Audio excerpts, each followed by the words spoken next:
Hi, സത്യ വ്ളോഗ്സിൻ്റെ മറ്റൊരു വീഡിയോയിലേക്ക് നിങ്ങൾക്ക് സ്വാഗതം. നമ്മൾ കഴിഞ്ഞ വീഡിയോയിൽ ചർച്ച ചെയ്തത് ഫയർ എന്താണെന്നതിനെ പറ്റിയിട്ടായിരുന്നു. നമുക്ക് ഈ വീഡിയോയിൽ ഫയർ എങ്ങനെ ഒരു സ്ഥലത്ത് നിന്ന് മറ്റൊരു സ്ഥലത്തേക്ക് സ്പ്രെഡ് ആകുന്നു എന്നതിനെ പറ്റി ഡീറ്റെയിൽ ആയിട്ട് നോക്കാം.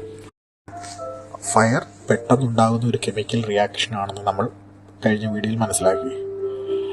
പ്രധാനമായും conduction, radiation, convection, then direct contact എന്നീ മെത്തേഡുകളിലൂടെയാണ് ഒരു സ്ഥലത്ത് നിന്ന് മറ്റൊരു സ്ഥലത്തിലേക്ക് ഫയർ പെട്ടെന്ന് ട്രാൻസ്ഫർ ആകുന്നത്. കാരണം നമ്മളിപ്പോൾ നാട്ടിലൊക്കെ തന്നെ ഫയർ ഇൻസിഡൻസ് കൂടി വരികയാണ്. ഇപ്പോൾ ഒരു ബിൽഡിങ്ങിൽ തന്നെ ഫയർ ആയിക്കഴിഞ്ഞാൽ ഞൊടിയിടയ്ക്കുള്ളിലാണ് ആ ബിൽഡിങ്ങിൽ നിന്ന് തൊട്ടടുത്ത ബിൽഡിങ്ങിലേക്കും, ഇപ്പോൾ ഗ്രൗണ്ട് ഫ്ലോറിൽ ഫയർ ആകുകയാണെങ്കിൽ പെട്ടെന്ന് തന്നെ ടോപ്പിലോട്ടും എത്തിച്ചേരുന്നത്. ഈ conduction, radiation, convection, then direct contact എന്നീ മെത്തേഡുകളിൽ കൂടിയാണ് ഫയർ ഒരു സ്ഥലത്ത് നിന്നും മറ്റൊരു സ്ഥലത്തിലേക്ക് പെട്ടെന്ന് തന്നെ പ്രവഹിക്കുന്നത്. കണ്ടക്ഷനിൽ കൂടി എങ്ങനെയാണ് തീ പടരുന്നതെന്ന് വെച്ചാൽ, കണ്ടക്റ്റീവ് ആയിട്ടുള്ള മെറ്റീരിയൽ തീയിൽ കാണിച്ചു കഴിഞ്ഞാൽ അതിൻ്റെ ഫ്ലാഷ് പോയിന്റിൽ നിന്ന് കണ്ടക്റ്റീവ് മെറ്റീരിയലിൻ്റെ എൻഡിലോട്ട് വളരെ വേഗം തന്നെ അതിൻ്റെ ഹീറ്റ് ട്രാൻസ്ഫർ ആകുന്നു. അപ്പോൾ നമ്മളതിൽ തൊട്ട് കഴിഞ്ഞാൽ നമ്മുടെ കൈ ബേൺ ആകാനുള്ള ചാൻസ് ഉണ്ട്. ഇങ്ങനെയാണ് കണ്ടക്ഷനിൽ കൂടെ ഒരു സ്ഥലത്ത് നിന്ന് മറ്റൊരു സ്ഥലത്തിലേക്ക് തീ വളരെ വേഗം ട്രാൻസ്ഫർ ആകുന്നത്. കൺവെക്ഷൻ ഫയർ സ്പ്രെഡിങ് എന്താണെന്ന് വെച്ചാൽ, ഹോട്ട് എയർ ഏരിയയിൽ നിന്ന് കൂൾ എയർ ഏരിയയിലേക്ക് ഹീറ്റ് വളരെ വേഗം ട്രാൻസ്ഫർ ചെയ്യുന്നതിനെയാണ്. ഫോർ എക്സാമ്പിൾ, ഇപ്പോൾ നമുക്ക് ബിൽഡിങ്ങിലൊക്കെ തീ പിടിക്കുന്നു.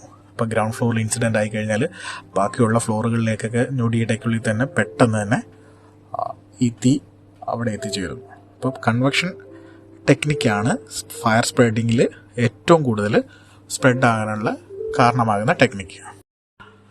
റേഡിയേഷനാണ് അടുത്തൊരു fire spreading technique. Fire particles electromagnetic waves ആയിട്ട് എയറിൽ കൂടെ സഞ്ചരിച്ച് ഫയർ സ്പ്രെഡിങ്ങിന് അത് കാരണമാകുന്നു.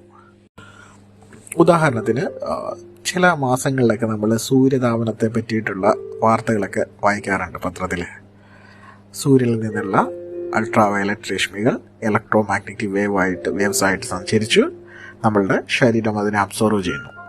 അപ്പം നമ്മുടെ ശരീരത്തിൽ എന്താ പറയേണ്ടത്, ഇച്ചിങ്സ്, ചൊറിച്ചിൽ, ബേണിങ് അങ്ങനെയുള്ള കാര്യങ്ങളൊക്കെ ഉണ്ടാകുന്നു. അപ്പം ഇതൊരു ഉദാഹരണമാണ് റേഡിയേഷൻ. ഇങ്ങനെയാണ് ഒരു സ്ഥലത്ത് നിന്ന് മറ്റൊരു സ്ഥലത്തിലേക്ക് റേഡിയേഷൻ വഴി ഫയർ സ്പ്രെഡ് ആകുന്നതിനെ പറ്റി. അടുത്തൊരു ടെക്നിക്കാണ് ഡയറക്റ്റ് കോണ്ടാക്ട്, തീയുമായിട്ടുള്ള ഡയറക്റ്റ് സമ്പർക്കം. തീയുമായിട്ട് നമ്മൾ ഡയറക്റ്റ് സമ്പർക്കത്തിൽ ഏർപ്പെടുമ്പോൾ, നമ്മളല്ല, ഇത് മെറ്റീരിയൽസ് ഡയറക്റ്റ് സമ്പർക്കത്തിലേക്കുമ്പോൾ ആ സമ്പർക്കത്തിൽ പെടുന്ന മെറ്റീരിയൽ തീ പിടിക്കാൻ കാരണമാകുന്നു. അങ്ങനെ ഫയർ സ്പ്രെഡ് ചെയ്യുന്നു. ഈ വീഡിയോയിൽ നമ്മൾ ഫയർ എങ്ങനെ ഒരു സ്ഥലത്ത് നിന്ന് മറ്റൊരു സ്ഥലത്തിലേക്ക് സ്പ്രെഡ് ആകുന്നു എന്നതിനെ പറ്റിയിട്ട് ഡീറ്റെയിൽ ആയി തന്നെ ചർച്ച ചെയ്തു. നിങ്ങൾക്ക് ഈ വീഡിയോ ഇഷ്ടപ്പെട്ടിട്ടുണ്ടെങ്കിൽ ലൈക്ക് ചെയ്യുക, നിങ്ങളുടെ വിലയേറിയ അഭിപ്രായങ്ങൾ കമൻറ്റ് ചെയ്യുക. നിങ്ങൾക്ക് ഈ ചാനൽ ഇഷ്ടമായെങ്കിൽ സബ്സ്ക്രൈബ് ചെയ്യുക. അപ്പോൾ അടുത്തൊരു വീഡിയോയിൽ കൂടുതൽ ഫയർ റിലേറ്റഡ് ആയിട്ടുള്ള ഇൻഫർമേഷൻസായി നമ്മൾ എത്തുന്നതായിരിക്കും. Thank you.